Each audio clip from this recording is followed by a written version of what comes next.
আমি বরাবরই আমার সংসারের ব্যাপার, আমার ঘরের ব্যাপার আমি ঘরে রাখতে পছন্দ করি। সেই জায়গা থেকে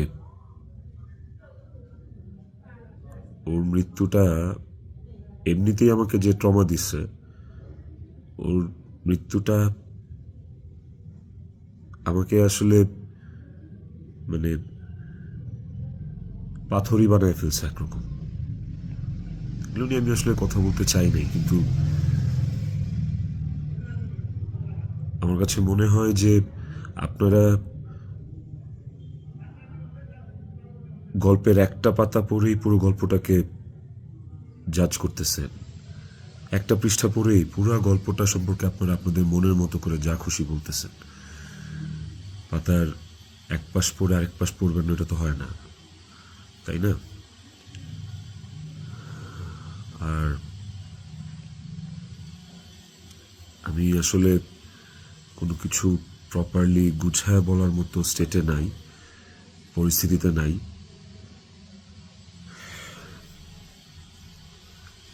আপনাদেরকে আমি কয়েকটা কোয়েশ্চেনের অ্যান্সার দেওয়ার জন্য আসলে ভিডিওটা করতেছি, যে প্রশ্নের উত্তরগুলি আপনাদের কিছুটা হলেও কনফিউশন দূর করবে।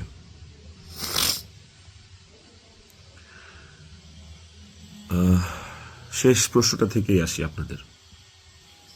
আমি এই ভিডিওতে সবকিছু ক্লিয়ার করব, এভরিথিং। আমি আপনাদের প্রত্যেকটা প্রশ্নেরই উত্তর দেওয়ার চেষ্টা করব।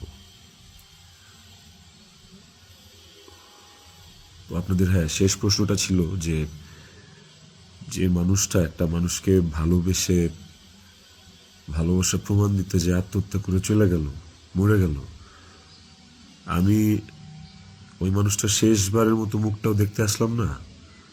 এই যে আপনাদের প্রশ্নটা, আচ্ছা আপনারা কি আমার দেশে আসার মতো পরিস্থিতি রাখছেন?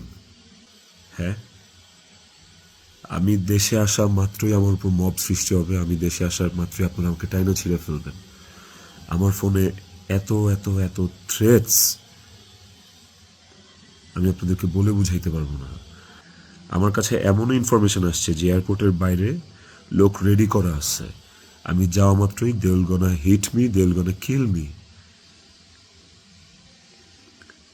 পুলিশ ধরে নিয়ে গেলে ওকে, আমি সেটা আইনিভাবে ফেস করব, কিন্তু এখন যদি আমিও মারা যাই, আমিও রিজিকের মার কাছে চলে যাই, রিজিকের কি হবে? আপনারা কি চান যে রিজিক তার বাবাকেও হারাক? এই ছেলেটার কি দোষ? এই ছেলেটা বড় হবে না? ও কিভাবে বাঁচবে? মায়ের অভাব কেউ পূরণ করতে পারে না। যে মানুষটা বাইচা আছে বাপ, ওই বাপের অভাব কিভাবে পূরণ হবে তাইলে? মাও থাকবে না, বাপও থাকবে না? আপনারা এটা চান? আমার ইকরার শেষ মুখটা আপনারা আমাকে দেখতে দেন নাই। আমার ইকরার শেষ মুখটা ইকরার পরিবার আমাকে দেখতে দেয় নাই।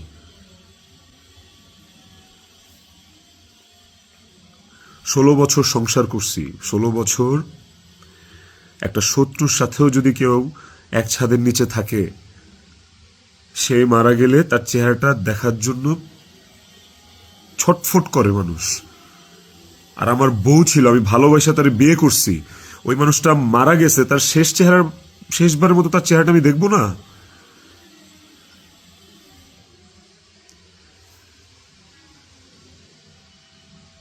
দেখেন, আমি না আসলে আপনাদের সাথে এখানে কোনো ফেক কথাবার্তা, মানে ফেক কান্নাকাটি, ফেক আপনাদের থেকে ইমোশন নেয়া, এগুলো নিয়ে কথা বলার জন্য আমি আসি না। আমি আপনাদেরকে আমার আমার জায়গাটা আমি ক্লিয়ার করতেছি। আমি নাম হয়ে গেছি।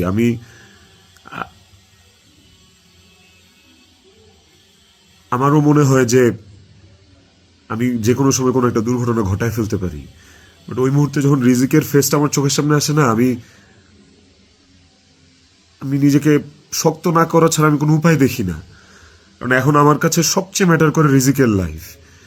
ইকরা নাই, ওকে আর ফিরে আনা কোনোদিন সম্ভব না।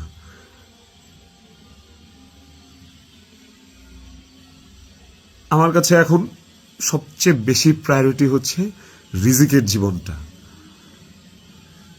আপনারা না রিজিককে ভালোবাসেন, আপনারা না রিজিককে নিয়ে অনেক কনসার্ন। এই যে এত এত গালি আর হেট্রেড আমাকে নিয়ে, এত কিছু, সব কিছুর অ্যান্সার আপনাদেরকে আমি দিব। তার মধ্যে একটা জিনিস আমাকে একটু হলেও স্বস্তি দিছে, সেটা হচ্ছে যে আপনারা রিজিককে নিয়ে অনেক কনসার্ন। তাহলে রিজিক তার বাবা হারাইলে আপনারা খুশি হবেন? আপনাদেরকে আরেকটা কথা বলবো, সেটা হচ্ছে যে আপনারা অনেকেই বলতেছেন যে এদিকে বউ মারা গেছে অথচ আমি আসতেছি না, নেপাল থেকে আসতে কয় ঘন্টা লাগে, নেপাল কি মঙ্গল গ্রহে নাকি, অনেক অনেক কথা বলতেছে। কন্টেন্ট ক্রিয়েটাররা ভিডিও বানাইতেছে যে নেপাল থেকে আসলে 1 ঘন্টা লাগে, এই লাগে সেই লাগে। ভাই, আমি নেপালে 18 বার আসছি, আমি জানি নেপাল থেকে যেতে কতক্ষণ লাগে। কিন্তু নেপাল থেকে বাই রোডে বাংলাদেশে যাওয়ার কোনো সুযোগ নাই। ইন্ডিয়া হয়ে বাই রোড যাওয়া যায়, সেটাও লুকায় টুকায় যাওয়া যায়, অথবা ইন্ডিয়ার ভিসা থাকা লাগে। কিন্তু যেদিনের ঘটনা, সেদিন আমি এমন কোনো চেষ্টা বা প্রয়াস বাদ রাখি নাই যে নেপাল থেকে বাংলাদেশে যেন আসা যায়। সেটা বাংলাদেশ নেপাল ডিরেক্ট ফ্লাইট হোক, ছিল না। ট্রানজিট ফ্লাইট ছিল না, একটা ট্রানজিট ফ্লাইট ছিল, ওইটার টাইম আর ওইটাতে আসলাম, ওকে পরের দিনে আসতে হইতো। তারপর আমি বিজনেস ক্লাস ট্রাই করছি, যে কোনো ট্রানজিট ফ্লাইটে বা নেপালের ফ্লাইটেই কোনো বিজনেস ক্লাস আছে কিনা। আমি অনেকভাবে চেষ্টা করছি যে সামহাও বাংলাদেশে আমি ঢুকতে পারি কিনা। বাট ওই দিন, যেদিনের ঘটনা, ওই দিন আমি কোনোভাবেই টিকিট ম্যানেজ করতে পারিনি। এটা হচ্ছে যেদিনের ঘটনা, সেদিনের কথা বললাম। আর এরপরের দিন আপনারা যে বলতেছেন যে শেষ দেখাটাও দেখলাম না, আসলাম না, এই না সেই না, আমি টিকিট কাটছিলাম। কারণ ওই টিকিটটা ছাড়া অন্য কোনো টিকিটে আসলেও আমাকে দেরি করে আসতে হইতো। সো সবচেয়ে ফাস্টেস্ট টিকিট ছিল এটাই, বাংলাদেশ বিমানের কাঠমান্ডু টু ঢাকা, বাংলাদেশ বিমানের কাঠমান্ডু টু ঢাকা। দেখেন এখানে লেখা আছে 1 মার্চ, এই যে 1 মার্চ। আমি টিকিট কেটে ইমিগ্রেশন পার করেও চলে আসছি। তারপরে যেটা হয়েছে, আমার কাছে ইনফরমেশন আসছে যে এয়ারপোর্টে এভরিথিং ওয়াজ রেডি। আমি ঢুকা মাত্রই আমাকে হিট করবে বা আমাকে পুলিশের হাতে পড়ার আগেই আমাকে যা করার করবে। তো ওই অবস্থায় তো আমি দেশে ঢুকবো না। এবং এর সাথে শুধু আমার কাছের মানুষজনই যে জড়িত তা না, আর অনেক মানুষজন জড়িত। আমি পুরোটা না বলি, কাউকে ছোট করতে চাই না বা কাউকে আমি এখনই দোষ দিতে চাই না। তো আমি যখন বুঝতে পারলাম যে আমি দেশে আসা মাত্রই আমার উপর অ্যাটাক হবে এবং এটা হিতের বিপরীত হবে, এবং এখন মব হলে যেটা হয় যে পুলিশও আসলে অনেক সময় নিরুপায় হয়ে যায় সিচুয়েশনে, ওই জিনিসটা অ্যাভয়েড করার জন্য যে আমার কিছু হইলে এখন আমার ছেলের কী হবে, আমার ছেলে তো আমার পথ চেয়ে বসে আছে, ওই ব্যাপারটা যখন আমি জানতে পারি, ক্লিয়ারিফাই হই, তখন আমি ইমিগ্রেশন ক্রস করার পরেও আমি অফলোড হই।